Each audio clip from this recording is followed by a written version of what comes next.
ഇന്ന് നമുക്ക് ക്യാരറ്റ് വെച്ചിട്ട് ഒരു മിൽക്ക് പുഡിംഗ് തയ്യാറാക്കാം. നല്ല ടേസ്റ്റി ആയിട്ടുള്ള ഒരു പുഡിംഗ് ആണ്.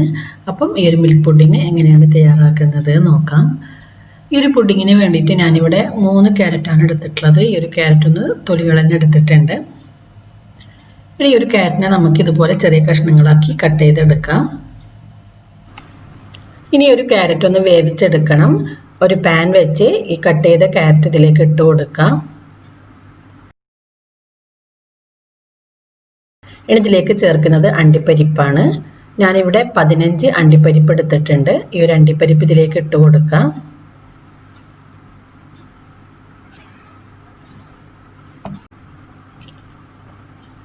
ഇനി ഇതിലേക്ക് ചേർക്കേണ്ടത് ഏലക്കയാണ്. ഞാനിവിടെ 2 ഏലക്ക പൊടിച്ചെടുത്തിട്ടുണ്ട്. ഏലക്ക പൊടി ഉണ്ടെങ്കിൽ ഒരു 1/4 ടീസ്പൂൺ ഏലക്കാപ്പൊടി ചേർത്താൽ മതി. ഇനി ഇതിലേക്ക് ചേർക്കേണ്ടത് പാലാണ്. ഞാനിവിടെ 1 കപ്പ് പാൽ എടുത്തിട്ടുണ്ട്. ഈ ഒരു പാല് നമുക്ക് ഇതിലേക്ക് ഒഴിച്ചു കൊടുക്കാം. ഒരു നുള്ളു ഉപ്പ് കൂടി ചേർത്ത് നമുക്ക് ഈ ഒരു ക്യാരറ്റും അണ്ടിപ്പരിപ്പും ഒന്ന് വേവിച്ചെടുക്കണം.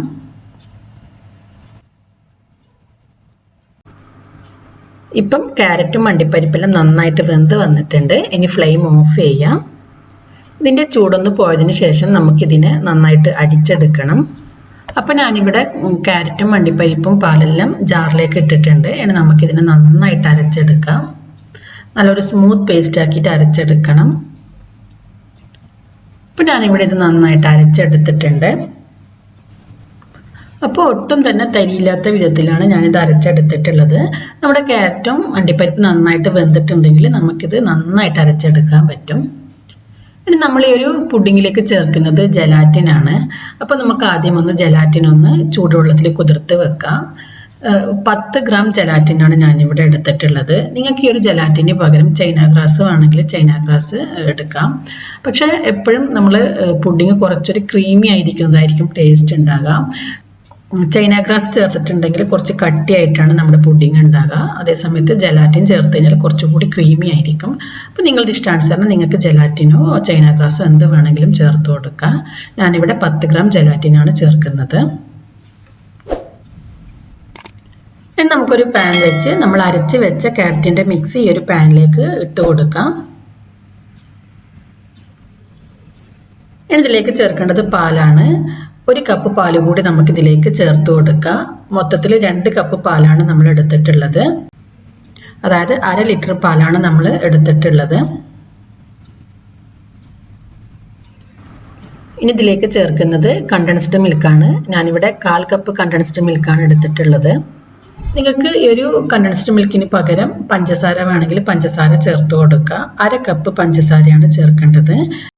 ഞാനിവിടെ 1/4 കപ്പ് കണ്ടൻസ്ഡ് മിൽക്കും 1/4 കപ്പ് പഞ്ചസാരയാണ് ചേർക്കുന്നത്. പഞ്ചസാര മാത്രം ചേർക്കുകയാണെങ്കിൽ 1/2 കപ്പ് പഞ്ചസാര ചേർത്ത് കൊടുക്കാം. നല്ല മധുരം വേണമെന്നുണ്ടെങ്കിൽ നിങ്ങളുടെ മധുരത്തിനനുസരിച്ചിട്ട് കുറച്ചുകൂടി പഞ്ചസാര ചേർത്ത് കൊടുക്കുക. ഇനി ഇതിനെ നല്ലവണ്ണം ഒന്ന് മിക്സ് ചെയ്തതിന് ശേഷം തിളപ്പിച്ചെടുക്കാം. ഇത് തിളച്ച് വരുന്നുണ്ട്. തിളച്ച് വരുന്ന സമയത്ത് നമ്മൾ നേരത്തെ തയ്യാറാക്കി വെച്ച ജലാറ്റിൻ ഇതിലേക്ക് ഒഴിച്ചു കൊടുക്കാം. ജലാറ്റിൻ ഒഴിച്ച് നന്നായിട്ടൊന്ന് മിക്സ് ചെയ്തെടുക്കുക. ജലാറ്റിൻ ഒഴിച്ചതിന് ശേഷം ഒന്ന് തിളപ്പിച്ചെടുത്താൽ മാത്രം മതി. തിളച്ച് വരുന്ന സമയത്ത് നമുക്ക് ഫ്ലെയിം ഓഫ് ചെയ്യാം.